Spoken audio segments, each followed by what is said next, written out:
Hi, I'm Keith Decent, and today we're going to turn a broken baseball bat into a mug. First things first, I try to chuck up the bat, and it's a little bit too long, so it's time to cut it down to size.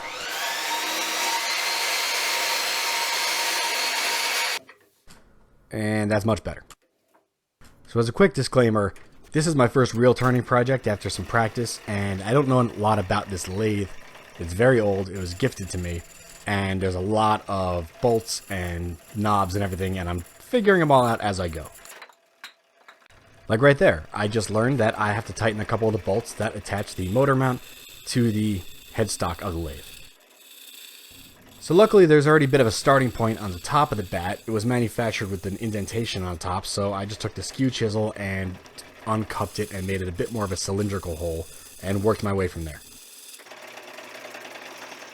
So you can see that terrible wobble on the outside of the bat here. It's securely in the chuck, but I didn't realize that the teeth of the self-centering chuck are numbered and they have to go in a very specific order. So they're in wrong and it's a little off-center. Luckily for me, after I shape the inside edges a little bit, the inside isn't wobbly anymore and I can get some pretty clean cuts.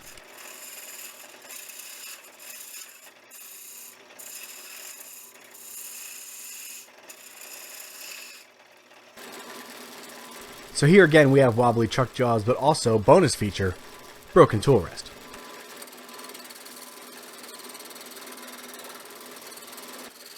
The solution I thought of to stop all the wobble was to make a tenon on the bottom of the bat that fit nice and securely into the chuck jaws. But I'm a bit of a dummy, and if you make a flat tenon on a wobbly set of chuck jaws, then the tenon will fit securely, but then the whole piece will still wobble. Either way, check this out. This is a real nice clean cut that I got, and I was very proud of it.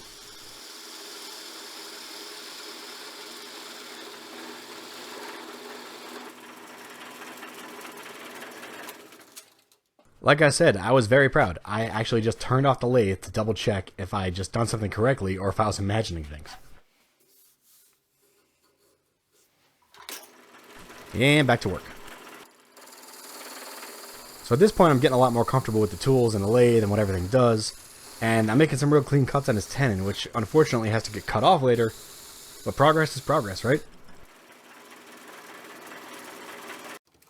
And because this will never actually be part of the bottom of the cup, I'm just going to chop this off all nasty with the chisel. So I tightened up the lathe a bit, and I got that tenon in there nice and secure, and there's a lot less wobble. There's still some wobble on it, you can see, but there's a lot less.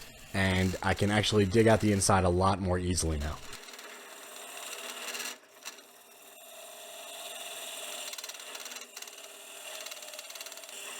I'm sure anyone who's turned before can hear all the mistakes I'm making, but every once in a while you get a nice clean sound out of it. It's pretty good. Alright, now to find the center of the tenon so I can put the tailstock up against it and remove it with a parting tool. It's a pretty simple process. You just use two squares and do what I just did.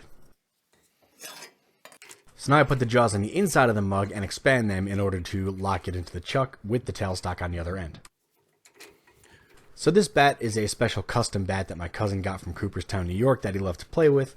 It's custom engraved, it's a very nice bat, and he broke it. So his incredibly thoughtful wife decided to give it to me and see if I could turn it into a mug for him so that he could still keep it and cherish it instead of just throwing the thing out or leaving it on a shelf and weeping whenever he looks at it. You see how many knobs are on this thing? There's like a million knobs on this thing, and I know about 3 of them now. So I marked out on the base of the piece where I wanted to split it off from the tail, and you can see right there, just a little mark as it spins becomes a long mark and is nice and easy to see. So I take the parting tool, and that's where I begin.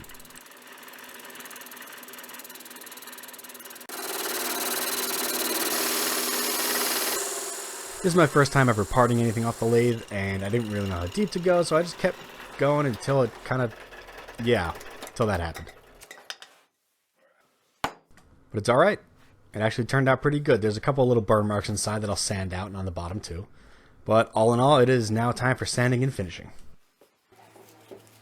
And seriously, I did this for about an hour through the grits of sandpaper. I know I probably could have done it on the lathe, but really I didn't want to stick my hand in there. It was a whole thing. So you're probably asking me, how do you waterproof something like this? Well, here's where some people are going to get mad at me, but there's really no reason to be mad at me. I promise. I used Loctite 5-minute 2-part epoxy, and I did 2 coats on the inside with the little palette knife.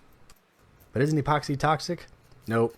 After 30 days and it's fully cured, it is as inert as any glass or plastic cup that you have on your shelf in your cupboard right now. But there's special hardeners in 5-minute epoxy that make, no, it's fine. After it's fully cured, it's okay. Here's a special tip. I rotated the thing for about the duration of the 5 minutes of curing time to make sure it had a nice even coat around the inside of the mug and there weren't any giant drips. I also gave the bottom, which was exposed end grain, 2 coats because that would soak up any water every time you washed it or put it down on a wet surface.